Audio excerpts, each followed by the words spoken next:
జీవితం ఒక ప్రయాణం. ఆ ప్రయాణంలో విజయాలు, ఓటములు రెండూ సహజం. కానీ మనలో చాలామంది ఓటమిని చూసిన వెంటనే అది తమ జీవితానికి ముగింపని భావిస్తారు.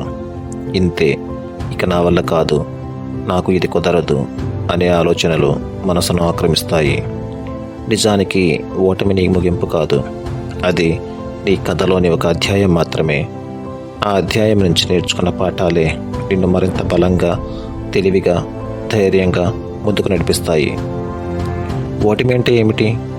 ఓటమి అంటే ప్రయత్నం ఆగిపోవడం కాదు, ఫలితం మనం ఆశించిన విధంగా రాకపోవడం మాత్రమే.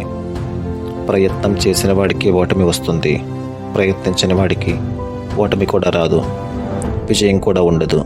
అందుకే ఓటమి వచ్చినప్పుడు బాధపడాల్సిన అవసరం లేదు. అది నీవు ఏదో ఒక ప్రయత్నం చేసావన్న సంకేతం. ప్రయత్నమే లేకపోతే జీవితంలో పురోగతి ఉండదు.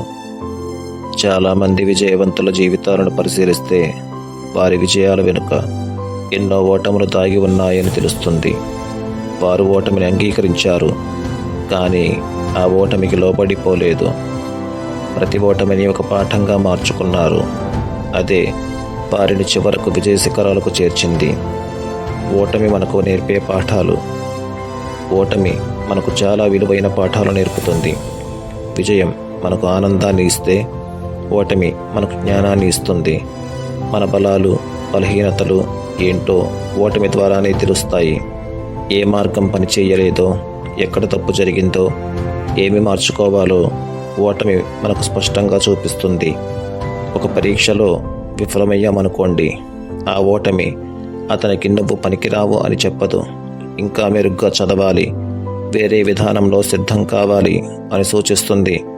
ఒక వ్యాపారం నష్టపోయిందనుకోండి, అది వ్యాపారవేత్తకు నువ్వు వ్యాపారం చేయలేవు అని కాదు, నీ నిర్ణయాల్లో మార్పు అవసరం అని చెబుతుంది. ఓటమి మాటలను సరిగ్గా అర్థం చేసుకుంటే అది మనకు మార్గదర్శకంగా మారుతుంది. ఓటమి మనల్ని బలంగా చేస్తుంది. సుఖంలో ఉన్నప్పుడు మన బలం ఎంత ఉందో తెలియదు. కష్టంలో పడినప్పుడే మనలోని అసలైన శక్తి బయటకు వస్తుంది. ఓటమి మన సహనాన్ని పరీక్షిస్తుంది, ఓర్పును నేర్పిస్తుంది. ఎంతటి పరిస్థితుల్లోనూ నేను నిలబడగలనా అనే ప్రశ్నకు సమాధానమిస్తుంది. ఒక చెట్టు చిన్న మొక్కగా ఉన్నప్పుడు గాలి తాకితేనే వంగిపోతుంది. కానీ అదే చెట్టు సంవత్సరాల పాటు వాన, గాలి, ఎండను ఎదుర్కొని బలంగా పెరిగితే పెద్ద పెద్ద తుఫాన్లకే ఎదురొడుతుంది. మన జీవితం కూడా అంతే. చిన్న చిన్న ఓటములు మనలను క్రమంగా బలపరుస్తాయి. అవే మన భవిష్యత్తులో పెద్ద సవాళ్లను ఎదుర్కొనే శక్తిని ఇస్తాయి. ఓటమి భయమే నిజమైన శత్రువు. చాలామందిని ఓడించేది ఓటమి కాదు, ఓటమి భయం. మళ్ళీ ఓడిపోతే ఏమవుతుంది అనే ఆలోచన మన ప్రయత్నాన్ని ఆపేస్తుంది. భయం మనలోని సృజనాత్మకతను చంపేస్తుంది. కానీ భయాన్ని జయించిన వాడే నిజమైన విజేత. ఓటమిని భయపడకుండా దాన్ని సహజమైన భాగంగా స్వీకరించినప్పుడు మన మనస్సు స్వేచ్ఛగా మారుతుంది. అప్పుడు కొత్త ఆలోచనలు పుడతాయి, కొత్త మార్గాలు కనిపిస్తాయి. భయం తగ్గినప్పుడు ధైర్యం పెరుగుతుంది, ధైర్యం పెరిగినప్పుడు ప్రయత్నం పెరుగుతుంది, ప్రయత్నం పెరిగినప్పుడు విజయం దగ్గర అవుతుంది. ఓటమి తర్వాత మనం చేయాల్సింది ఏమిటి? మొదటగా ఓటమిని అంగీకరించాలి. దాన్ని నిరాకరించడం వల్ల ఉపయోగం లేదు. ఇది జరిగింది సరే అని మనసులో అంగీకరించినప్పుడు మాత్రమే ముందుకు వెళ్ళగలం. రెండవది, ఆ ఓటమి నుంచి నేర్చుకోవాలి. నేను ఎక్కడ తప్పు చేశాను, ఇంకా మెరుగ్గా ఎలా చేయగలను అని మనల్ని మనమే ప్రశ్నించుకోవాలి. మూడవది, మన మీద నమ్మకాన్ని కోల్పోకూడదు. ఒకసారి ఓడిపోయామనే కారణంతో మన విలువ తగ్గిపోదు.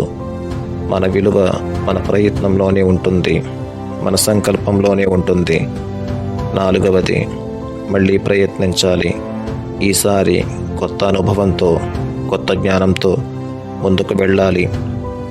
ఓటమి లేకుండా విజయం విలువైనదా? ఓటమి తెలియని విజయం అంత విలువైనదిగా అనిపించదు. కష్టపడి, పడిపోయి, మళ్ళీ లేచి సాధించిన విజయానికి ఉన్న ఆనందం వేరు. ఓటమి లేకపోతే విజయం రుచి తెలియదు. చీకటి లేకపోతే వెలుగుని మనం గుర్తించలేం. ఒక పర్వతాన్ని ఎక్కే వ్యక్తిని ఊహించండి. మార్గమధ్యంలో అతను ఎన్నోసార్లు జారిపడతాడు, అలసిపోతాడు, వెనక్కి తిరగాలనిపిస్తుంది. కానీ ప్రతి అడుగు అతనికి అనుభవాన్ని ఇస్తుంది. చివరకు శిఖరాన్ని చేరుకున్నప్పుడు అతనికి కలిగే ఆనందం మాటల్లో చెప్పలేనిది. అదే శిఖరాన్ని సులభంగా చేరుకున్నాడనుకోండి, ఆ ఆనందం అంతగా ఉండదు. ఎందుకంటే అక్కడ కష్టం లేదు, పోరాటం లేదు. ఓటమి నీ గుర్తింపు కాదు. మన సమాజంలో చాలాసార్లు మనల్ని మన ఫలితాలతో కొలుస్తారు.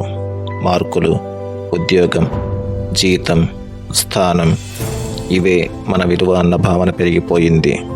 కానీ నిజానికి మన గుర్తింపు మన ప్రయత్నం, మన నిజాయితీ, మన సంకల్పంలో మాత్రమే ఉంటుంది.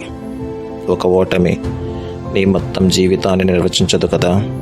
ఈరోజు నువ్వు ఓడిపోయి ఉండవచ్చు, కానీ అదే ఓటమి రేపటి నీ విజయానికి బీజం కావచ్చు. ఈరోజు నువ్వు కన్నీళ్లు పెట్టి ఉండవచ్చు, కానీ అవే కన్నీళ్లు నీ కళ్ళకు స్పష్టతనివ్వవచ్చు కదా. ఓటమి నిన్ను ఆపడానికి రాలేదు, నిన్ను తయారు చేయడానికి వచ్చింది అని అర్థం చేసుకోవాలి. ముగింపు కాదు, మార్పు ప్రారంభం. ఓటమిని ముగింపుగా కాకుండా మార్పు ప్రారంభంగా చూడు. ఇది నా కథ ఇక్కడే ముగిసింది అని కాదు, ఇక్కడ నుంచి నా కథ కొత్త మలుపు తిరిగింది అని అనుకోవాలి. ప్రతి ఓటమి నీలో కొత్త దారిని తెరుస్తుంది. నువ్వు చూడగలిగితే సరిపోతుంది.